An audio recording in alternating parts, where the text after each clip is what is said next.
Hello, hello, hello. How are you? Welcome to a fresh start. It is so good to be back with you this morning. Yeah, I said it. Morning. It's morning for me. It's 5:18 here this morning. And so I am just excited to be here. Maybe afternoon for some, even evening for others. But I am so excited to be here with you this morning. Um, we've already prayed, and for those of y'all that are new and don't know me, I'm Shauna Grace, and I am a certified life coach, and I enjoy coming to you and having our sessions to just talk, just share perspectives from experiences that I have had. And you know what, y'all? These earrings alone, there's enough candy around my neck. Ooh, yeah, Lord, that's better. I just can't stand a whole lot now. Yes, I can't stand a whole lot of stuff. I just cannot. This is enough candy up here around the neck. This is enough candy. So I am back to what I was saying. I am excited to be with you uh, in another session of a fresh start. I am a believer and I do love to take the word of the Lord. No, this is not church. This is life. The Bible is not just for church, it's also to help us to live that abundant life that our Heavenly Father, whom I affectionately call Daddy, came through his son Jesus, our big brother, and died so that we could have. But we got to know how to have it. That's the thing. We got to know how to have it. Okay. So we started off yesterday talking about uh is the is your old stuff uh is it really worth you holding on to? You gotta let the old stuff go. And today, I want to just ask the question: is the old stuff so important to you that you just have to hold on to it in spite of what it's doing to you? You said, "Well, me thinking about that's not bothering me." Let's investigate that phenomenon right there, because maybe you haven't realized that it is bothering you. Maybe you haven't realized it because you've just always dwelt in the old arena. Okay, you've just always dwelt in the old arena, and so you just never paid it in mind that it is having an effect on you. It's having an effect on you. And I think that you need to investigate that, because you are too precious to just sit and your whole life has been lived in old stuff. I can tell you 75% of the life I've already lived, yeah, I lived it in the old stuff. I kept revisiting the old stuff. And that's what I think we left off talking about yesterday. And I hope you have a mug that you enjoying your coffee, tea, or something with me. Mine says every day is a fresh start. It reminds me that you have a fresh start. Don't do it. Don't do it. All right. Now, uh, I kept revisiting the old stuff. The pain was just that severe.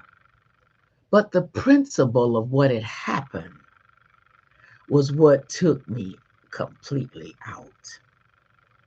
I just couldn't believe that I had made that kind of investment, and that was the thanks I was getting. I couldn't do it.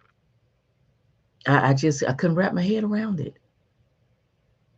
I woke up every day crying, resentful, bitter. Thank God for my children, because that's what took me. That's what helped me through it. They couldn't solve it. They couldn't take it all away. But my focus on raising them took some of my attention out of the old stuff. But guess what? When they grew up, graduated, one went to the, well, two went to the military, but three went to college. Okay. Um, I guess you said, how'd you get there? That sounds like five. Well, one went to college and military. One went to military and then later went to college. And then the other two just went to college, period. So when everybody was out the house, there I was with the whole stuff. It hadn't gone anywhere because I hadn't gotten rid of it. Oh, I feel like I'm talking to somebody right now. I hadn't gotten rid of it. I had just focused on other things, but I had not resolved that that was over and done, and I need to kick it out and put something beautiful in its place. I hadn't done that. And by me not doing that, guess what? Excuse me. By me not doing that, when the children were gone, guess what? Said, hello, I'm still here. The whole stuff. It did. And what did I do? Revisited it again. Instead of saying, no, no, I haven't bothered with you while I was raising my children. You're not getting ready to come here now that they gone and start up with me again. I didn't do that. I sank in it again. Okay. And in sinking in it again,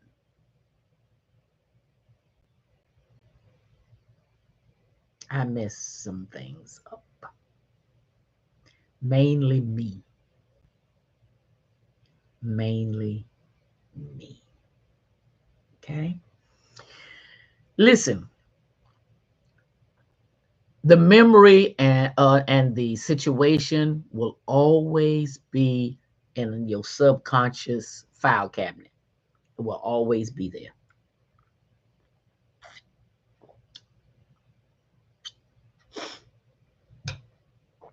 But when it feels like that it wants to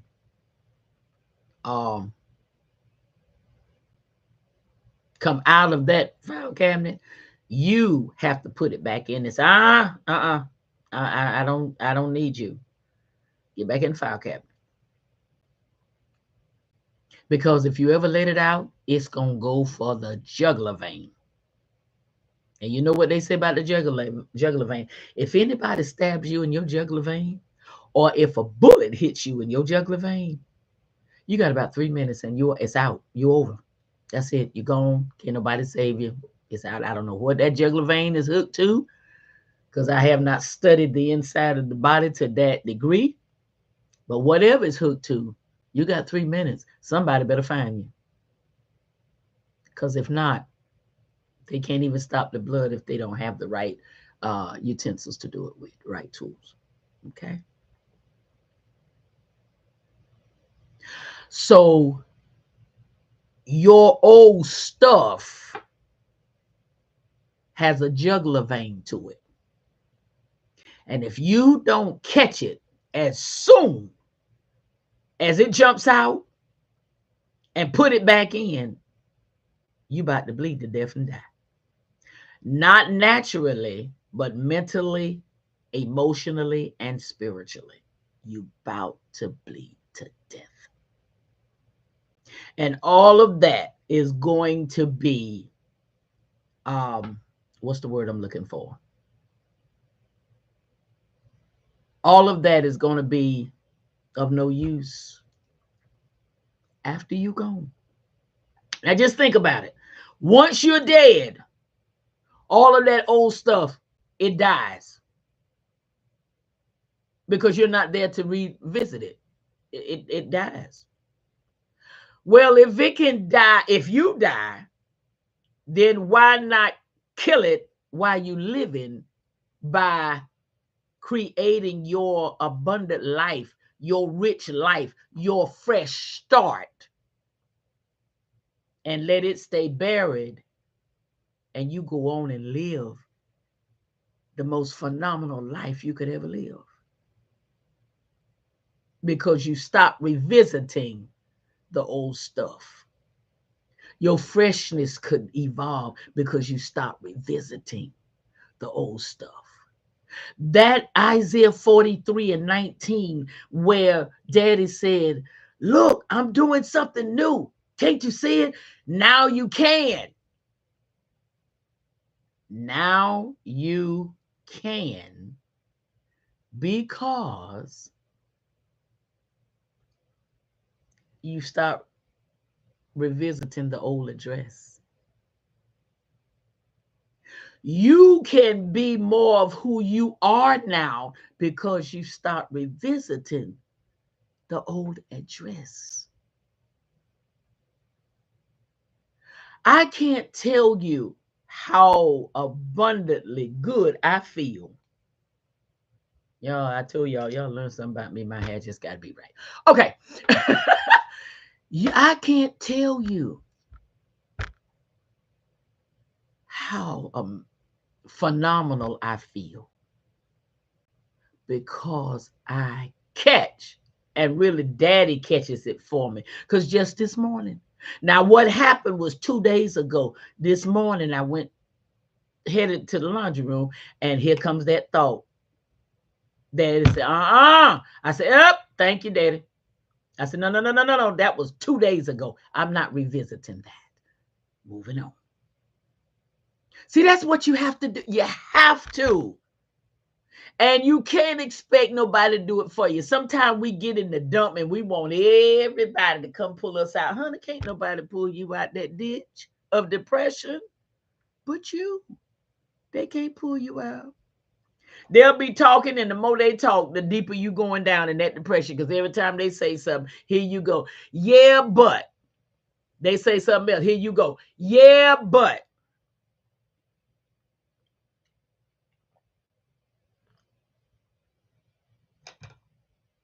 And what that but does,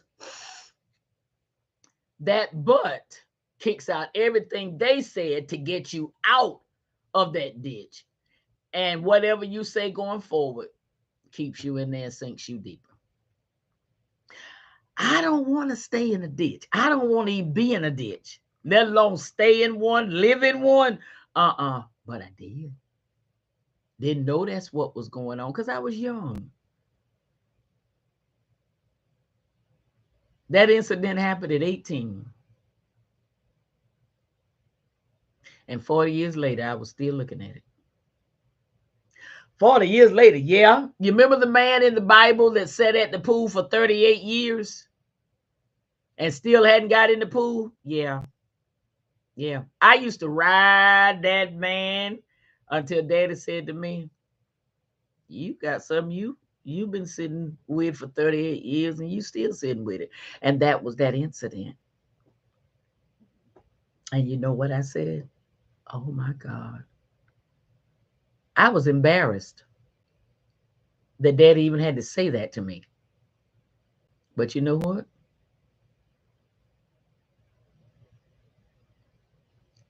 That started breaking me. That started breaking me. And I want you to know that you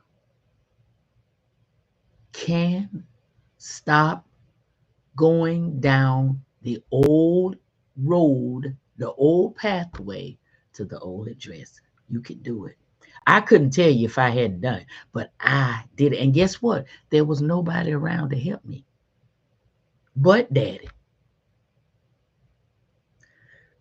excuse me, there was nobody around to help me. People were talking to me. My children were talking to me. Whenever they thought just maybe, because yesterday, you remember I told you about how they even stopped coming to me and talking to me because I kept revisiting. They knew somewhere in any conversation we had, the trigger was going off and they were going to have to hear all of that old stuff. And they didn't want to hear it anymore. They didn't want to hear it anymore.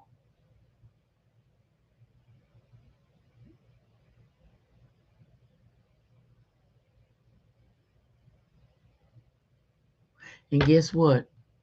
Your mental and emotional and spiritual being don't want to hear it anymore either. They're tired. Have you noticed that when you get through revisiting the old stuff, you feel so tired and give out? That's why.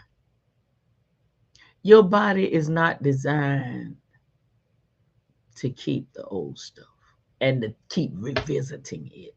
It's not designed for that. It's designed to see it, deal with it if possible, and if not, let it go. Either way, let it go. You see what I'm saying? And when everybody was gone, dead and walked away because of me revisiting old stuff, I had to do the hard work. I had to get up in the morning, as much as it hurt, and the ache and the pain and the mental memory of it, emotional behavior from it. I had to get up every morning and say, not today. So you don't have to try to do a whole year in one day. Just get up and say, not today. Not today. I can't do it today. I don't have time for it today.